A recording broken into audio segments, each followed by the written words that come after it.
The crystal glasses clinked against the marble dining table as my mother set down another bottle of champagne. The Morrison family's annual achievement dinner was in full swing, though I hardly felt like celebrating. My sister Victoria sat at the head of the table, practically glowing in her designer dress as she detailed her latest promotion. And just like that, I became the youngest VP in Marshall & Sons history, she'd announced, earning appreciative murmurs from our assembled family members. The CEO said my restructuring plan was brilliant. I took another sip of water, trying to blend into the expensive wallpaper of my parents' dining room. These dinners have become a tradition over the past 5 years, a chance for everyone to brag about their accomplishments while subtly undermining anyone who didn't meet the family's elite standards. Elizabeth, my Aunt Patricia's sharp voice cut through my thoughts. Still doing that consulting work. All eyes turned to me, and I could feel the judgment radiating from each carefully maintained expression. At 32, I was the family disappointment, the one who'd walked away from a prestigious position at Goldman Sachs to start my own consulting firm. Yes, I replied simply, but before I could elaborate, Victoria let out a dramatic sigh. Poor Elizabeth, still a nobody after all these years, she said, her voice dripping with false sympathy. You know, we have some entry-level positions opening up at Marshall & Sons. I could put in a good word. She's just a consultant, my mother added with a heavy sigh, refilling Victoria's glass while pointedly ignoring mine. We had such high hopes. I felt my jaw tighten, but kept my expression neutral. If they only knew that just a consultant was a carefully crafted facade. None of them had any idea that over the past 5 years, I'd built Shadow Peak Consulting into one of the most powerful firms in the industry, operating through a complex network of shell companies and subsidiaries. Well, not everyone can be as successful as Victoria, my father chimed in, beaming at my sister. She's about to close the biggest acquisition in Marshall & Sons history. The merger with Global Dynamics will transform the entire company. Victoria preened under the praise, but I had to suppress a smile. The Global Dynamics merger, if only they knew the truth about who really controlled that deal. Actually, I said carefully, I have some news of my own. Oh darling, my mother interrupted, perhaps save the small updates for another time. Victoria was just about to tell us about her new penthouse. I fell silent, watching as my sister launched into a detailed description of her luxury apartment's view. Let them have tonight, I thought. Tomorrow would change everything. Later that evening, as I drove back to my modest apartment, the one my family assumed was all I could afford, my phone buzzed with an urgent message from Marcus, my chief operations officer. Everything's set for tomorrow. The Marshall & Sons board has signed off on all terms. They have no idea what's coming. I smiled, thinking of the carefully orchestrated plan that would unfold in less than 12 hours. For 5 years, I'd operated in the shadows, building an empire while my family dismissed me as a failure. Shadow Peak Consulting wasn't just another firm, it was a powerhouse that had systematically acquired controlling interests in key companies across multiple industries. And tomorrow, Marshall & Sons would discover that their precious merger with Global Dynamics came with an unexpected twist. The company they thought they were acquiring was actually one of my shell corporations. The terms they'd so eagerly signed would give Shadow Peak Consulting complete control over Marshall & Sons. Victoria's career-making deal was about to become her biggest humiliation.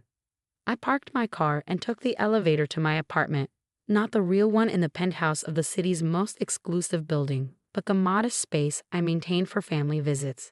Inside, I opened my safe and pulled out the final documents for tomorrow's reveal.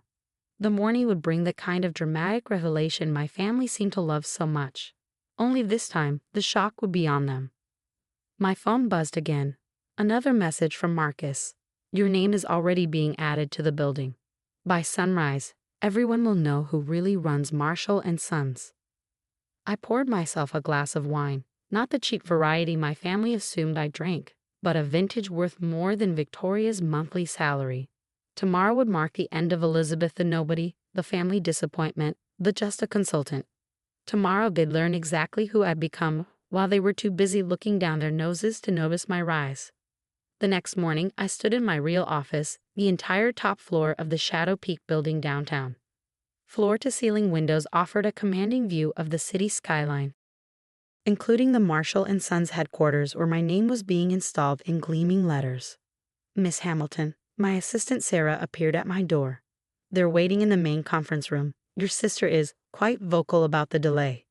I smiled, adjusting my tailored Armani suit, a far cry from the intentionally modest clothes I wore to family functions. How long have they been waiting? 20 minutes. Your father has mentioned his importance approximately 7 times. Perfect. I picked up my tablet and started toward the conference room.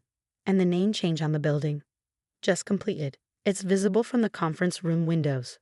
I paused outside the heavy oak doors, hearing Victoria's sharp voice cutting through them. This is ridiculous. Do they have any idea who we are? When I meet this mysterious CEO of Shadow Peak, I pushed open the doors. The conversation died instantly. Victoria, mid-rant, froze with her mouth open. My father dropped his coffee cup, dark liquid spreading across the pristine white tablecloth. My mother's perfectly maintained facade cracked as her face went pale. Elizabeth? Victoria finally managed. What are you doing here? This is a private meeting for senior executives. I walked calmly to the head of the table, setting down my tablet. Good morning, everyone. I apologize for the delay. Shall we discuss the terms of Shadow Peak's acquisition of Marshall & Sons? Acquisition? My father stood up, his face reddening. What nonsense is this? We're here to finalize our merger with Global Dynamics. Where is Shadow Peak's CEO? I sat down, smoothing my skirt. You're looking at her. The silence that followed was deafening. Victoria's designer heel clicked against the floor as she took an unconscious step backward. This is impossible, she whispered. You're just a small-time consultant. You work out of that tiny office downtown. That office. I smiled. It's one of our meeting spaces for local clients. Shadow Peak Consulting operates in 37 countries, Victoria. We own this building. I gestured to the window. And as of today, we own Marshall & Sons. My mother found her voice. But Global Dynamics is a subsidiary of Shadow Peak. I finished for her. Just like the investment firm that's been buying up Marshall & Sons shares for the past 3 years. Shares that give us controlling interest as of this morning. Victoria sank into her chair, her face ashen. The merger terms are non-negotiable. I pulled up the final contract on the room's main screen. Shadow Peak will assume control of all operations. We'll be restructuring the management team, starting with the immediate termination of the current vice president of operations. Victoria's head snapped up. You can't fire me. I'm your sister. Exactly why I should have noticed your incompetence sooner. I turned to my father. The board has already approved the terms. They did so last night after reviewing the company's complete financial position, including the creative accounting that's been hiding Marshall & Sons' real debt. My father slumped in his chair, decades of authority draining from his face. Why, Elizabeth? Why go to all this trouble? I stood up slowly, walking to the window where my name now crowned the Marshall & Sons building. 5 years ago, when I left Goldman Sachs, you told me I was throwing my life away, that I'd never amount to anything without the family name to prop me up. I turned back to face them. So I built something better, something bigger. While you were all laughing at my little consulting business, I was creating an empire. Sarah entered silently, distributing folders to everyone at the table. These documents outline the transition. I continued. Victoria, your security clearance has already been revoked. Human Resources will escort you out after this meeting. Mom, Victoria pleaded, turning to her mother who sat frozen in her chair. Do something. But there was nothing she could do, nothing any of them could do.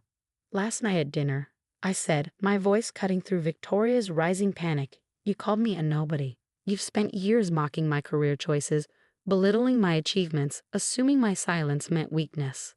I walked to the door, then turned back one final time. I want you to remember this moment. Remember that the sister you dismissed, the daughter you devalued, now owns everything you spent your lives bragging about. The next hour passed in a blur of signatures and legal requirements. Victoria was escorted out by security, mascara streaming down her face. My father avoided my eyes as he surrendered his company keys. My mother, for once, had nothing to say. Later that evening, I stood in my office, watching the sun set behind the city skyline. Sarah appeared with a glass of champagne, the same expensive brand my family had been drinking last night while mocking my supposed failures. Was it worth it? She asked quietly. All these years of hiding your success. I thought about the decades of condescension, the dismissive comments, the patronizing offers of entry-level positions. Then I thought about the empire I built, the thousands of employees who relied on me, the positive changes I could now implement at Marshall and Sons. It wasn't about revenge, I said finally. It was about proving that success doesn't always look the way they think it should, that you don't have to follow their path to build something meaningful. I raised my glass to the gleaming letters that now crowned the building. Elizabeth Hamilton, CEO. Sometimes the quietest person in the room is the most powerful. Sometimes the child they underestimate becomes the giant they must answer to. And sometimes the sweetest victory isn't in proving them wrong. It's in showing them that you never needed their approval in the first place. The following year brought changes no one in my family could have predicted. Marshall and Sons, under Shadow Peak's leadership, transformed into a more ethical, innovative company. Victoria eventually found a mid-level position at another firm, hopefully having learned the value of humility. My parents, their social standing shattered, stopped hosting their achievement dinners. And me, I kept building, growing, expanding, not to prove anything to them anymore, but because I discovered something they never understood. True success isn't about titles or family names or yearly bonuses. It's about creating something meaningful, something that lasts. These days, when people ask about my path to success, I tell them the truth. Sometimes the best response to those who underestimate you isn't to prove them wrong immediately. It's to build something so magnificent that when they finally realize their mistake, it's already too late to matter.